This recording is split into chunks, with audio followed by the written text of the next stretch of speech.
Hi, I'm Storm. And I'm Mike. And we are from Advanced Group. What are we talking about today, Storm? Today we are talking about all these sticky materials that we have here. Yep.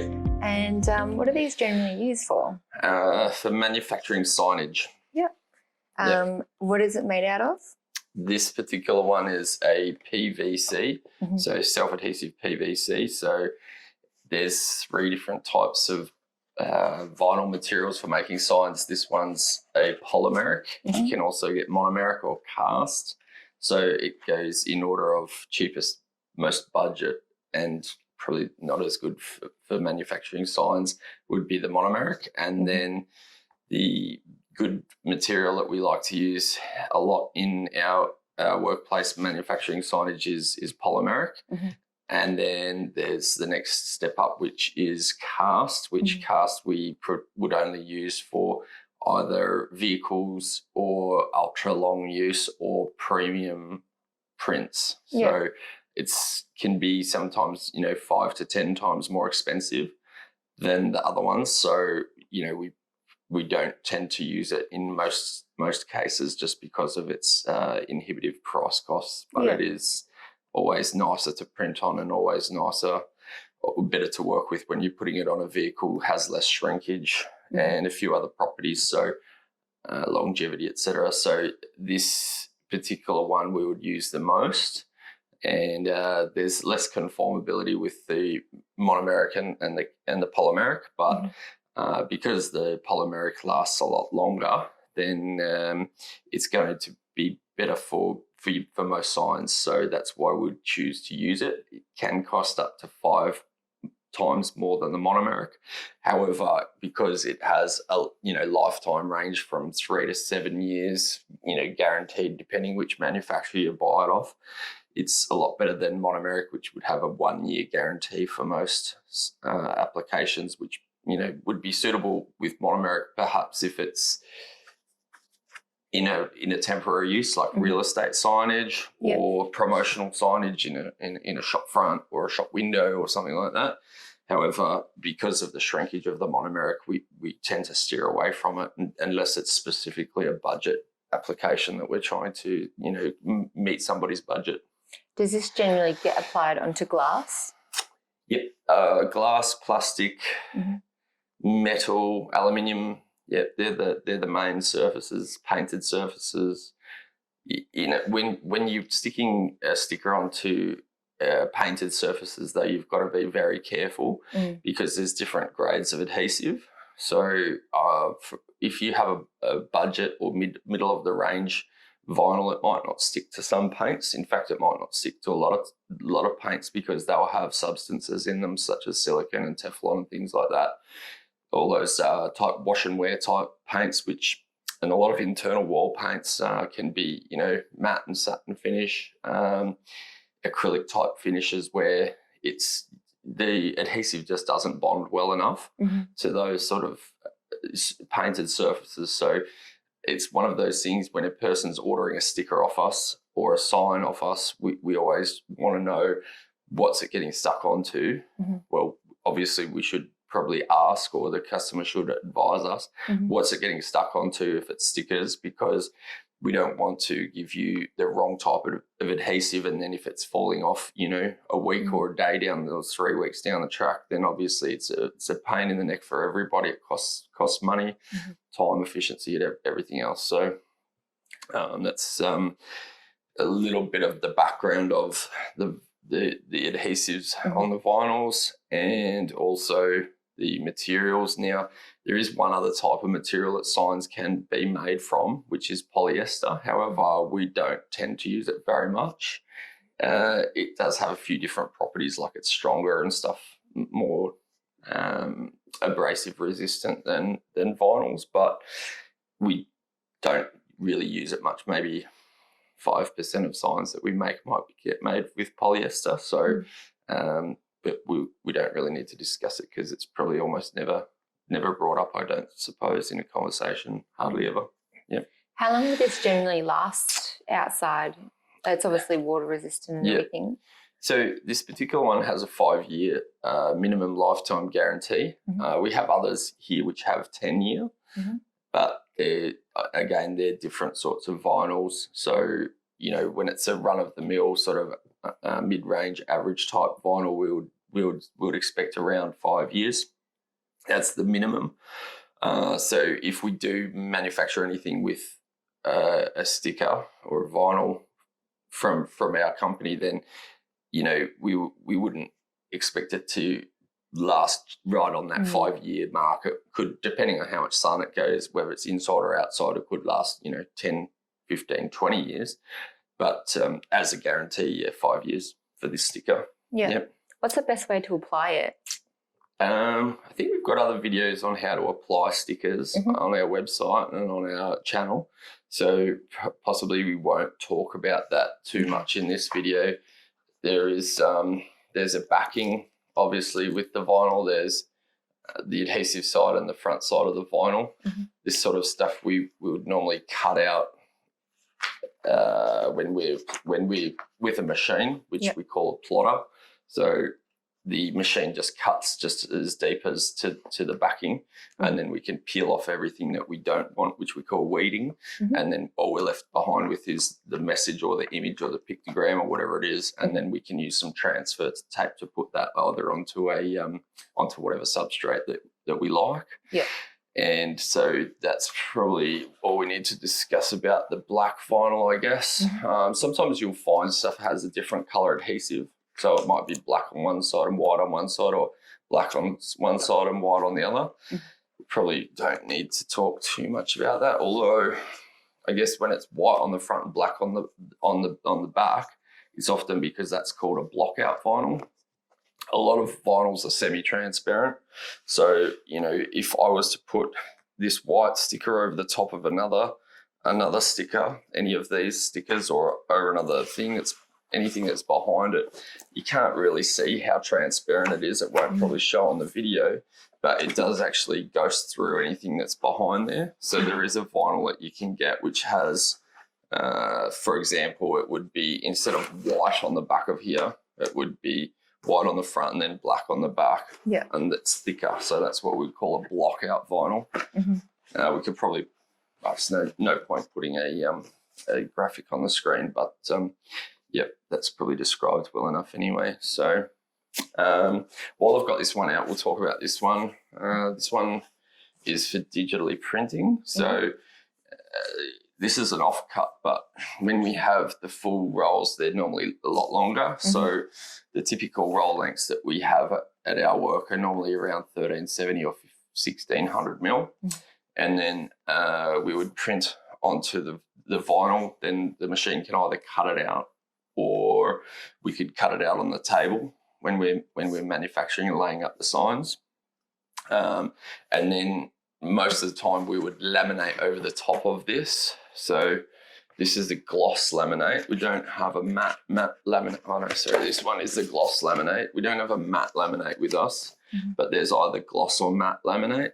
And so depending on how much reflection that you want to come off the sign, because reflections can look great sometimes, but then other times you might not necessarily want them if a light is reflecting off it and so you can't see the graphic.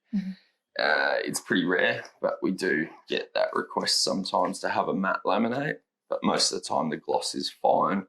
And you can get all sorts of gloss, but some of it's thicker and thinner, and some of it's more flexible and not. You know, you still have all the different types like polymeric, monomeric, cast, and they all should have a degree of stretch to them, so that you know, if you're trying to apply it to a shape that's a little bit round, you can stretch it a little bit.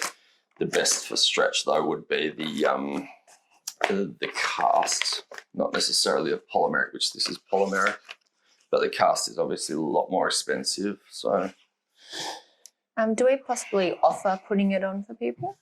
Yeah. So if you do need a sign installed, you can always contact the sales department and they can give you a quote for that. The final vinyl that we've got on display here today is a short-term fluoro. It's non-reflective, so this is for daytime use. So I guess if you had a short-term promotion that you're trying to sell in a retail outlet, whether it's indoors or outdoors, you can use this. Now, the fluorescent pigment doesn't last very well with the UV. It probably lasts 3 to 6 months before it fades. Once it's faded, it's just a sort of a dull yellow. So you wouldn't use this for long-term signage. And unfortunately, yeah, there's not much you can do about that. So I guess just be aware, if you are ordering something off us that requires fluorescence, in the reflective, it's got 10 years warrant guarantee. In the non-reflective, it's got sort of 3 or 6 months. I can't remember, probably 6 months guarantee. So that's pretty much the rest of those. I don't know if I need to talk much more about the printable stuff, do I? You don't have any questions about that, no? No. Okay, we'll come back to it if you do. Well, generally, do they just get it all custom made through you, or does anyone ever just purchase this stuff on their own to do it for themselves or anything? Yeah, sometimes we have people that just want little bits and pieces for this and that, and we sometimes give away offcuts. Say, for example, the reflectives, we get so many offcuts that we end up just giving them away. Yeah. We've tried to sell them in the past, but they just weren't moving as fast as we would get, accruing just piles of them. So we end up giving away the offcuts. So if you do have any need for offcuts, you can always pop in and we can help you out with that. Yeah. So they just need to send you, obviously, like maybe the logo and what they want, and then the measurements and everything like that. Yeah. For custom signage, we've got the customsigns.com.au website. And so if you're getting stickers or signs made that need custom making, you can just go to that website. You can either get your own quote from the website, or our staff can assist you if you want. There's videos on the website how it works, how to get your quote. It's pretty straightforward. You've just got to select what materials you want, and then you can upload your artwork examples, and then it will spit out a quote, or you can instantly order on that website. Okay, cool. So the reflective ones, do they show up in the dark? Yeah. So this is for predominantly for road use. I mean, it's not necessarily always just for road use, but predominantly it's for roadside use. So your car headlights would reflect back from the sign back to you. There's different grades. Say, for example, this one here doesn't have the pattern on it. Yeah. So this is called a class 2. This was the old days. They used to make reflective material with glass beads in it, and then that would be able to reflect a certain amount of light and at a certain angle.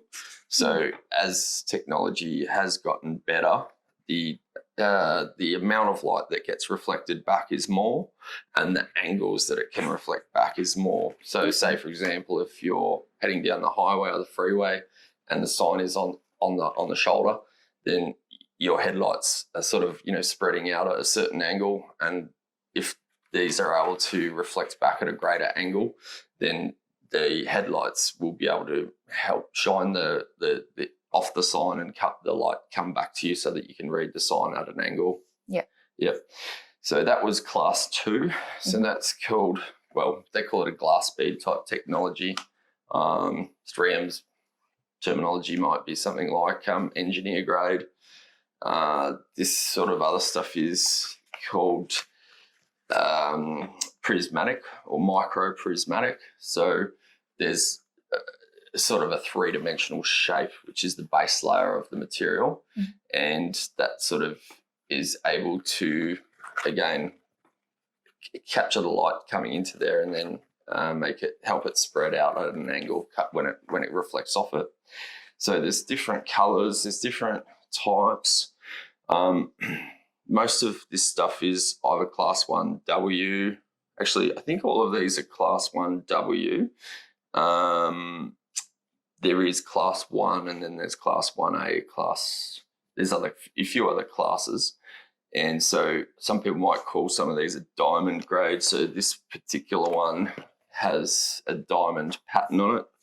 Don't be confused. Not all of the diamond pattern is diamond grade, but this particular one is. So that's a fluorescent orange. Now, you've got fluorescent yellow green. and you got white. We've got this one, which is yellow. It's kind of like a golden yellow. Some people confuse this for orange, when it isn't. This is a sort of a golden type yellow. That's the most common one on the warning signs on the road. The orange is sort of more for temporary signs on the road. The fluoro yellow greens are normally for things like the pedestrian crossing type signs. Fluorescent yellow isn't used very much when it's without the green in it. So when it's just fluorescent yellow, it's normally for vehicles and things like that, not necessarily for the pedestrian crossing signs or other things. So it's a bit of a something where you just, be careful not to confuse the yellow and the orange, or the yellow green and the yellow and the fluoros. So something to consider, because we have people been caught out in the past, and it's sort of cost everyone a bit of time and money with couriers and things going backwards and forwards when they choose the wrong one accidentally. Do you have to be in a certain trade to be allowed to use the reflective ones? Because they can be quite distracting. It's not so much about the distracting. If there is a requirement to have a different colour, that's normally just to differentiate what your vehicle is and what is and where it's allowed to go, etc. So say, for example, there's rules for colours for on the train, like for people maintenance on the trains, train lines. So there's we call it rail. So there's rail work, there's tunnel work, there's mine work, and there's transportation. So given that there's different categories and different people sort of sometimes interacting on different work sites, it's very important for people to have the right reflective, and there are penalties for people who do have the wrong colour or the wrong class of reflective on their vehicle. So some of the stuff gets printed on it these days as well, with like a European standard number on it, so that the traffic authorities can inspect the vehicle and know, whether it's got the right reflective on it just at a glance, to be able to know if it's meeting the code. So anyone can have the non-reflective ones on their car? You can have any sticker on your car, but if you're working on a work site, then you should comply with whatever the regulations are for the codes for your industry, whether it's transportation or as a trade service person within a certain industry, then you'll need to comply with the regulation. Okay, so if I wanted like a business sign on my car, I'm allowed to use reflective as well? Okay. Obviously, you'd want to steer clear of having something similar to emergency services, but you can put reflective on your vehicle. That's not a problem. A lot of people do. So, and we've made a lot of them over the years for people. I think the final thing in the vinyls that we'll talk about is this one, which is a they call it a transparent. Now, there's a difference between transparent and then there's also translucent. So transparent we use with road sign manufacturing, and then once we put it over the white, it's going to be blue, and then you can get red, green, yellow, brown for colours as well. So this particular material, it has a backing and then the adhesive, obviously. So we would use our plotter at work to cut out whatever message that we needed to cut out, and then peel off the stuff that's not wanted, which is called weeding, and then transfer it onto the white. So it would say the message or show the pictograms or etc. Now, we don't use that so much anymore. It's just rarely. We occasionally still will use it. And so the modern way is to mostly either screen print or print and then laminate, which is the digital printing method. So we mostly do digital printing these days, and then laminate with a 10-year laminate over the top of the print to save it from degrading in the sun.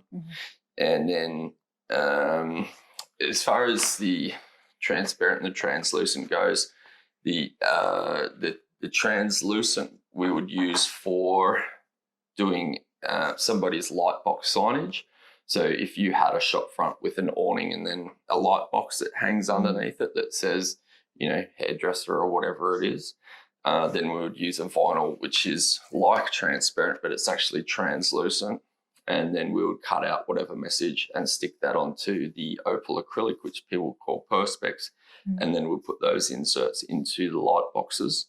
And then when the light shines through, it's going to be a similar color at night that it is in the daytime. Some of the dangers with digitally printing, which makes it harder than sometimes when we use something like this, because when it's translucent, it's designed for someone's logo or something like that to be the same color in the day as night. That's sort of something that somebody spent a long time making sure that that would work in that way, in that application, so that it would be the same color at the day as night. When we print onto, say, a clear vinyl, which is this sort of, vinyl, and then stick that onto the person's perspex, which technically is called acrylic, in the daytime it looks one color, and often at night time it looks a very different color.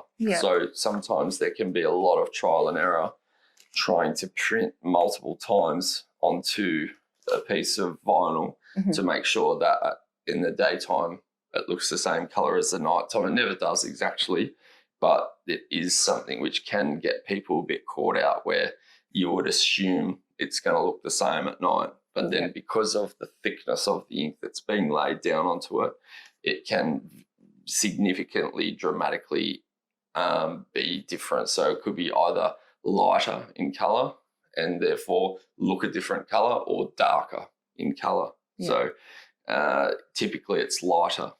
So in those situations, sometimes we would have to actually print over the same spot on the same piece of vinyl multiple times to get that thickness of the ink, so that those colours will still look the same. So in the vinyl range, there's many more types. As I said, there is also polyester. However, as a brief overview of the different vinyls, the different choices and reasons why we'll choose one vinyl over another, it's probably a good brief sort of overview of everything. And that's about it. If you want to buy any custom signs off us, you can go to customsigns.com.au. If you want any road signs off us, you can go to advancedgroup.com.au. And if you like the video and you want to see more videos like this, you can hit like and subscribe. Thanks for watching. Thanks, bye. Bye.